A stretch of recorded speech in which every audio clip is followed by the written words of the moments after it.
Hey guys, new episode में आपका स्वागत है। एपिसोड की स्टार्टिंग में हमें एक टोकन और उसके साथ कुछ मेडिकल इंस्ट्रूमेंट को दिखाया जाता है, जिसे देखकर चेंसू कहता है इन सारे मेडिकल इंस्ट्रूमेंट को देखकर ऐसा लगता है ये बहुत ही ज़्यादा महंगे बिकेंगे और बहुत सारे लोग इसे हासिल करना चाहेंगे, लेकिन मुझे एक बात याद रखनी होगी, अगर मैं इनको बेचूंगा तो बहुत ही ज़्यादा ऊँचे दाम में। अगर मैं ऐसा नहीं करूँगा तो मुझे कोई फ़ायदा नहीं होगा, तो मुझे भी तो थोड़ा बहुत फ़ायदा होना ही चाहिए। तभी अचानक से डोरबेल बजाने की आवाज़ आती है। चेंसू कहता है अंदर आ जाओ। चेंसू की बात को सुनते ही एक बंदा दरवाजा खोल के अंदर आता है। चेंसू उस बंदे को देखकर सरप्राइज हो जाता है और वो कहता है वैसे ब्रदर आप कौन है और यहाँ क्यों आए हैं, आपका क्या नाम है। तभी वो बंदा कहता है ये नॉर्मल बात है कि तुम मुझे नहीं जानते हो जूनियर ब्रदर चेंसू, लेकिन मैं अगर तुम्हें अपने मास्टर का नाम बताऊंगा तो तुम उन्हें ज़रूर जानते होंगे और मेरे मास्टर का नाम सीजी लोंग है। चेंसू कहता है ये नाम तो मैं पहली बार सुन रहा हूँ। तभी वो बंदा कहता है ये तुम क्या कह रहे हो, क्या तुम सीजी लोंग मास्टर के बारे में नहीं जानते, वो स्वॉर्ड पीक के हिडन मास्टर में से एक है। चेंसू कहता है हाँ आपने ठीक कहा, मैं उनके बारे में नहीं जानता था। अच्छा तो अब मुझे पता चला कि आप स्वॉर्ड पीक के मास्टर के डिसाइपल हैं। ठीक है आप आइए यहाँ पर बैठिए और बताइए यहाँ पर आपका कैसे आना हुआ। वो बंदा चेंसू से कहता है बैठने के बाद चेंसू मुझे ये बताओ तुम एक बेवकूफ़ इंसान की तरह प्रेटेंड क्यों कर रहे हो। क्या तुम्हें नहीं लगता जैसे बाकी के लोग यानी जी कैंग बहुत ही ज़्यादा ऊंचाइयों को छू सकता है तो तुम भी ऐसा कर सकते हो। चेंसू कहता है मैं इसमें इंटरेस्टेड नहीं हूँ।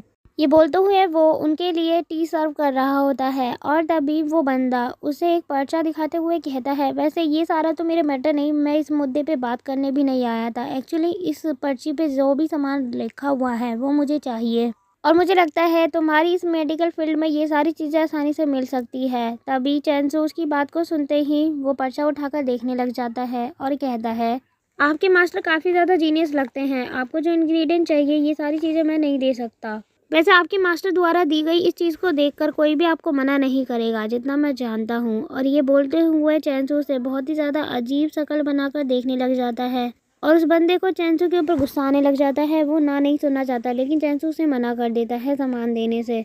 चेंसू कहता है ब्रदर आप मेरे ऊपर गुस्सा मत कीजिए, लेकिन ये सब मेरे हाथ में नहीं है, मैं एल्डर ली के बिना कुछ भी नहीं कर सकता और वो इस वक्त यहाँ पर नहीं है। जो आपको चाहिए वो आप एल्डर ली से ही लेना, मेरे पास ये परमिशन नहीं कि मैं अपनी मर्जी से कुछ भी कर सकूँ यहाँ पर। वो बंदा चेंसू की बात को सुनते ही खड़ा हो जाता है और वो कहता है आगे बढ़ते हुए वैसे कई बारी हम खुद की हेल्प नहीं कर पाते।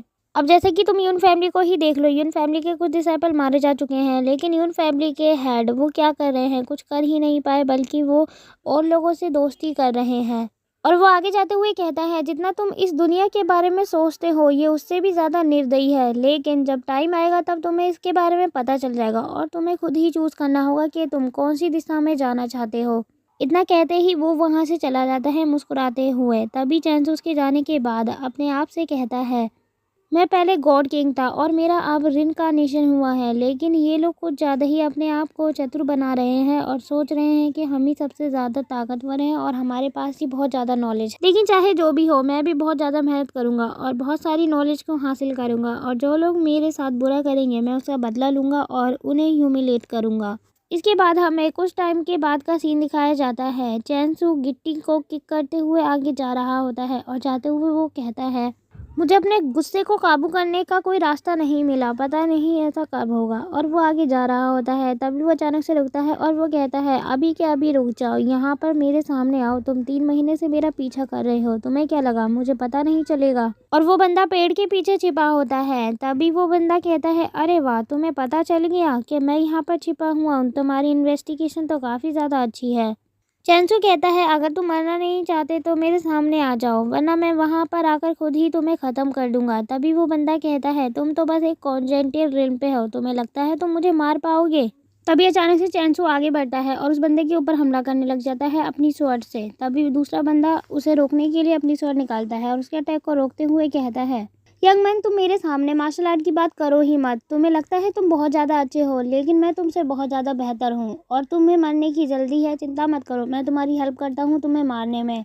अचानक से वो बंदा बहुत ही ज़्यादा बुरी हालत में खड़ा होता है और अपने गाल को हाथ लगाते हुए कहता है मैं कुछ ज़्यादा ही केयरलेस हो गया था, मैंने तुम्हें अंडर एस्टिमेट करा जिसकी वजह से तुम मेरे से जीत गए, अब मैं तुम्हें हराने के लिए क्या करूँ।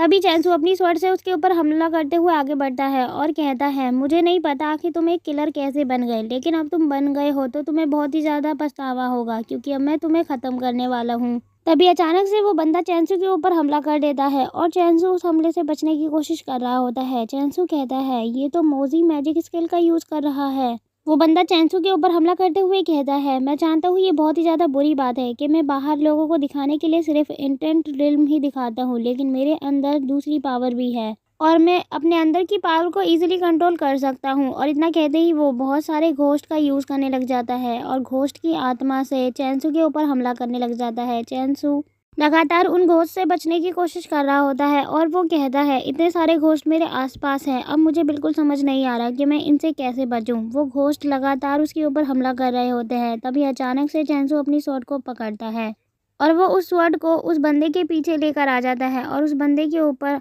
अचानक से हमला करता है।